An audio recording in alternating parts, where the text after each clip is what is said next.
Hello, beautiful people. Bobby the Awesome here. Thank you for joining me. 321 No Kidding Podcast. It's Monday night in my world. I survived my first day back at work. Gracefully even, I think, for the most part. Before we get into step work, and I'm not going to do it tonight, I just want to share with you my thoughts about something I was reading today. So I've told you how I'm doing the 85 hard, not 85 hard. I guess I'm making it up, my own numbers, 75 hard, and how we have to read a book, a real book. And I'm reading Next Level Thinking by Joel Osteen. So the church that I went to gave this out when I first joined, and I never read it. I've kept it out and I've looked at it 100 times. Same thing with like the Recovery Dharma book. So this is forcing me to read stuff, which is very good. So today's reading that I was doing, I definitely could relate to, and I had been this way for so many years, and I still am on some level with some things. This is still a big opportunity working area for me. So I thought I would share it with you. And the context of the chapters I'm reading is about being bitter. It's when, people do you wrong. And some of the examples they are given is like not getting a promotion, and when difficult things happen to you, and it's how you respond.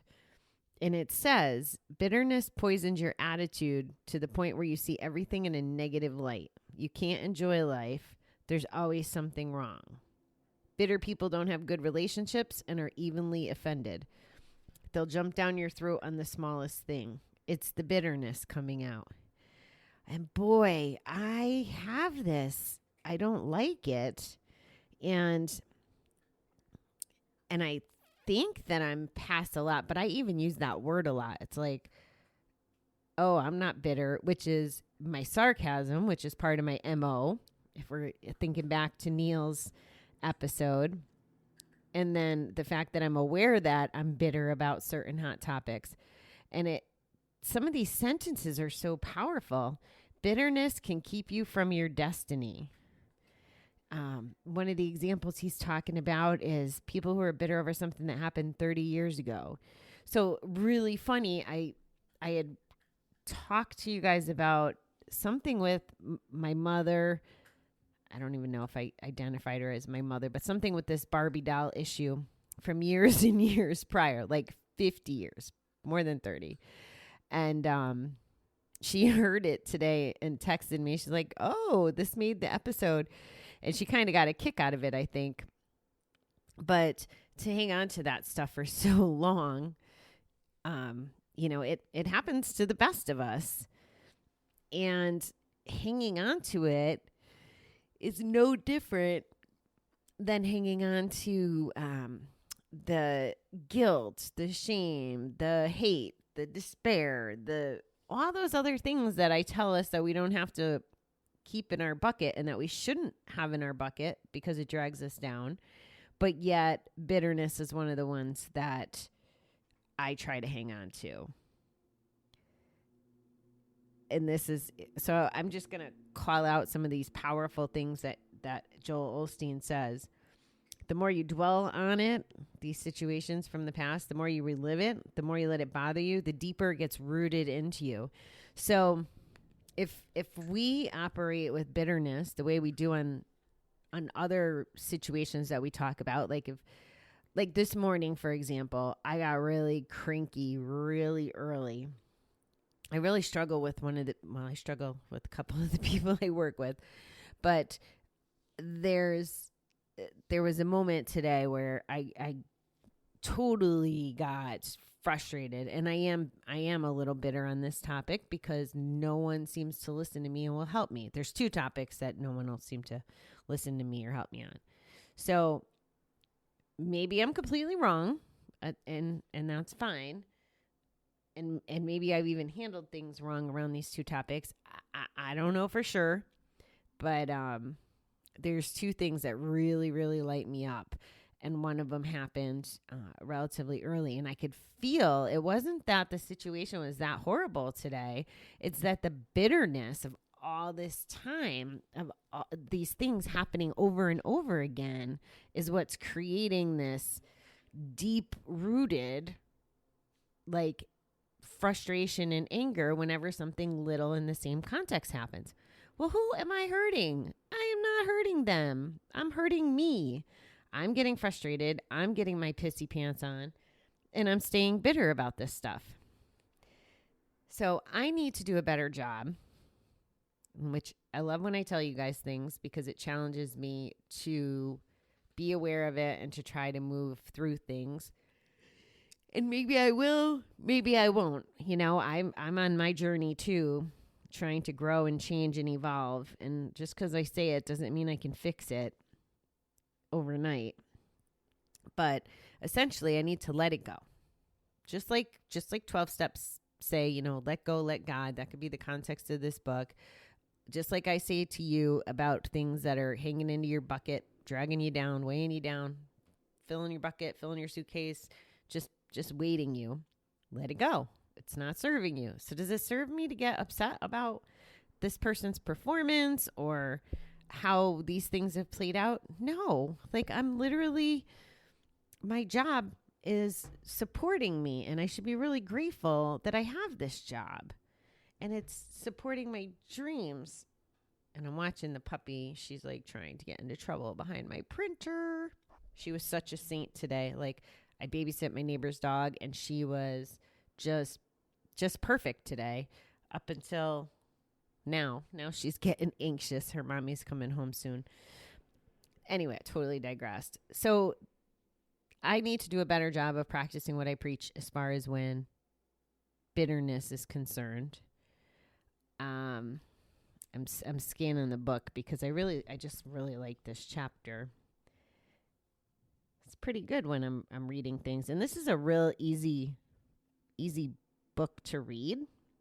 Normally I have a problem with when I read, my brain races.